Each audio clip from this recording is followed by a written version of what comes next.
99 to 88 Republican majority to a 182 to 103 edge for the Democrats. Since only a third of the Senate is up for re-election every 2 years, Republicans would keep control, but a 54 to 19 majority would shrink to 47 to 28. One seat from Louisiana would remain vacant until January 1876, but that too would eventually be claimed by a Democrat. At the next round of senatorial elections in November 1876, the Republican majority might easily disappear. President Grant would complete his second term in 1876 as well. While Grant was personally popular, many of the men he appointed had been accused, often accurately, of taking bribes or profiting from questionable deals. For the first time since before the Civil War, a Democrat was favored to win the presidency. After the November 1874 disaster, radical Republicans realized they had only 4 months to pass any further equal rights legislation. The problem was that many in their own party had no intention of voting for measures that would be unpopular with their constituents. In fact, to pass more equal rights legislation, moderate Republicans would be asked to vote for measures that they had voted against for years.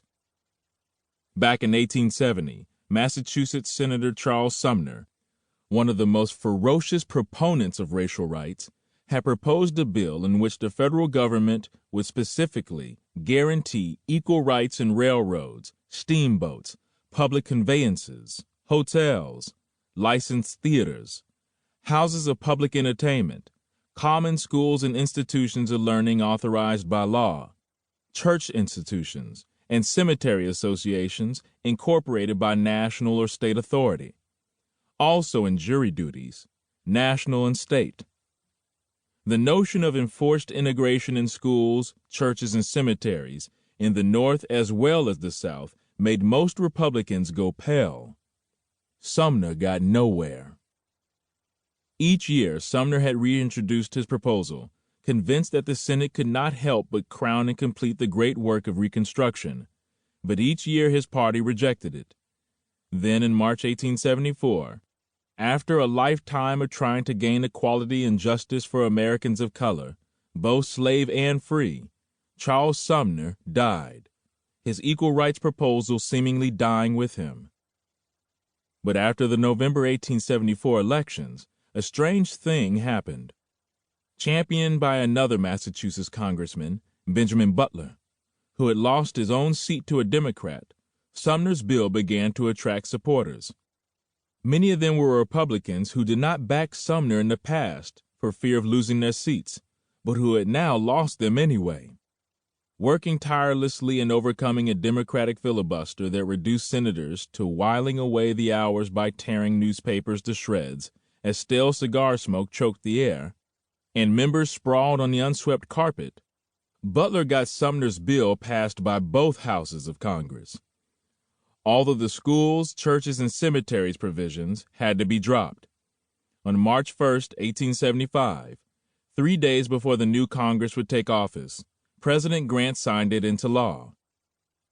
Even with the omissions, an act to protect all citizens in the civil and legal rights, which became known as the Civil Rights Act of 1875, was an expansion of enforced equality that was awesome in its scope.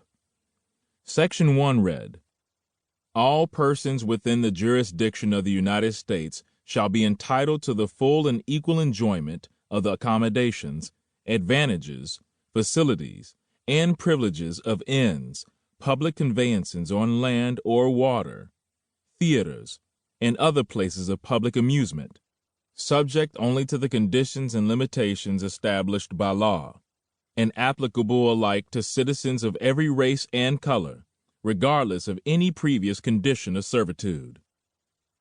The law made violators liable for up to a $500 fine for each offense, payable to the person wronged, and if convicted in criminal court, subject to a fine of between $500 and $1,000, and up to 1 year in jail. Section 3 gave federal rather than state courts jurisdiction over suits arising from the law, and specifically granted federal officials powers of arrest over state officials who were involved.